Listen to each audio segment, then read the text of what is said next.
How does social construction backfire?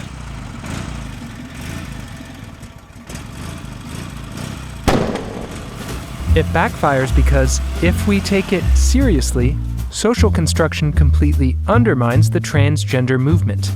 The term has all sorts of implications that trans advocates don't intend and aren't prepared to recognize. What's supposed to be a tool in their toolbox is actually a tool in mine. In fact, I only need to make one claim about gender and the transgender movement entirely unravels. And here's that claim. Gender is a social construct. And now, ladies and gentlemen, it's time for another exercise in Brainsmanship.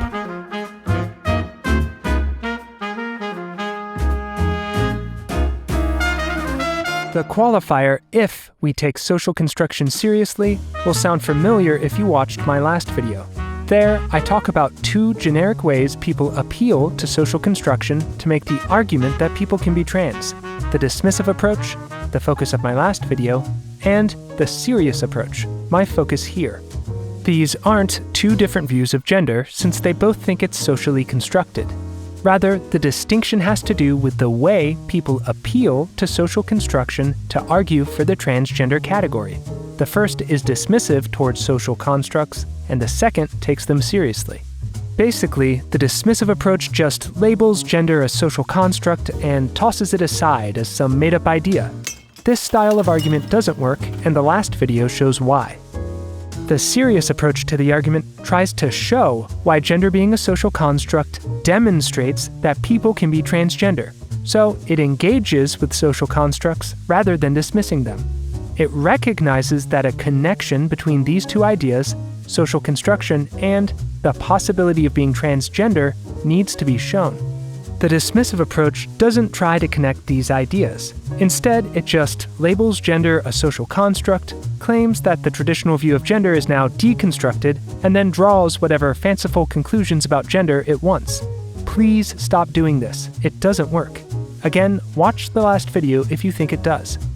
If we're going to use the serious approach and argue that social construction demonstrates that people can be transgender, then we need to know what social constructs are and how they might connect to the possibility of being trans. A social construct is a concept that society creates, accepts, shares, and/or recognizes. It's a shared idea that gets its existence through social consensus. While society can project the idea onto a physical object, the physical object is not itself the social construct, since social constructs are shared ideas, and ideas aren't physical. Think about the example of money. The physical object is just a worthless piece of paper with a face and numbers on it. There isn't anything intrinsically valuable about that paper. Money is the idea that we project onto the paper. Imagine if our society decided to stop printing green dollar bills and started making them purple. We changed the physical object, and yet we still have money. This shows that money is not itself the physical thing. In this case, it has two parts: the physical part made of paper, and the social part, which is the value that society projects onto the paper. But let's say that no one in society wanted the money because they thought it was just worthless paper. Would the physical paper still be money? No, because the concept of money is that it's valuable, and that physical paper would have no value if everyone thought it was worthless. So, society needs to come to an agreement that this relatively worthless paper is valuable in order for it to be money. That's how social constructs exist through social consensus. If we don't have social consensus, we don't have a social construct. For social constructionists, gender works in a similar way. Think of a man named Bob. While Bob has a physical body with biological parts like chromosomes, testosterone levels, and reproductive organs, there's more to Bob's manhood than just the physical parts. There's a bunch of social stuff too, like how Bob is expected to look, dress, behave, talk, cut his hair, interact with women, interact with other men, and so on.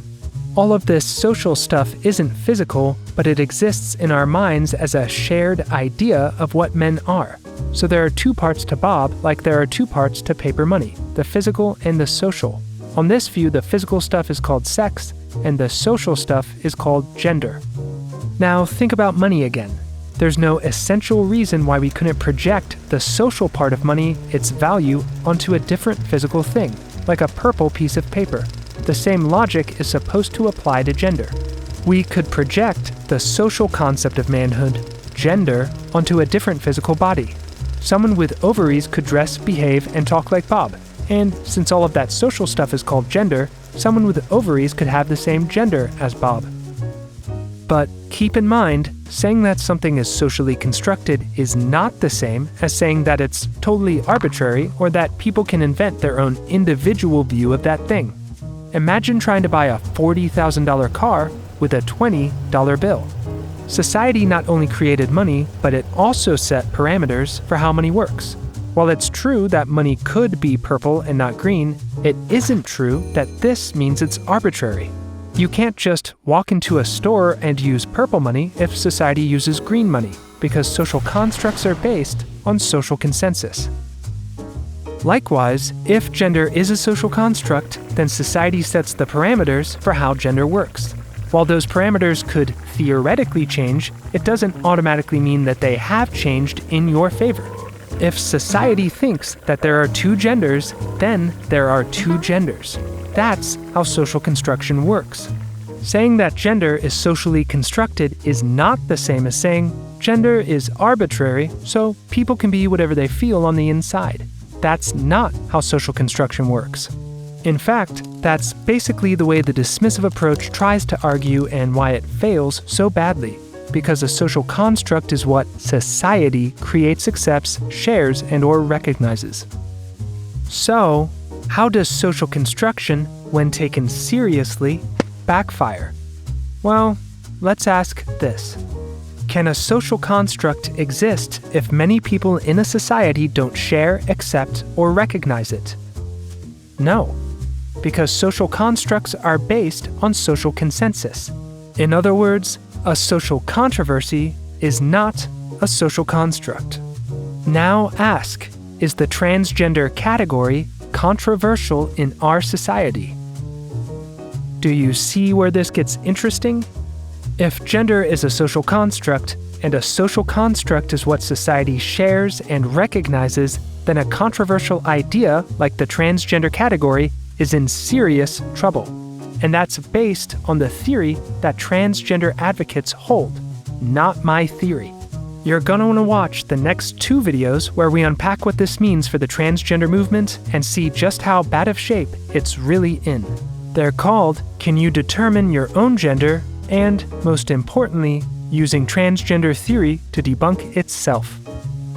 Also, please consider supporting me on Locals, which is basically a better version of Patreon.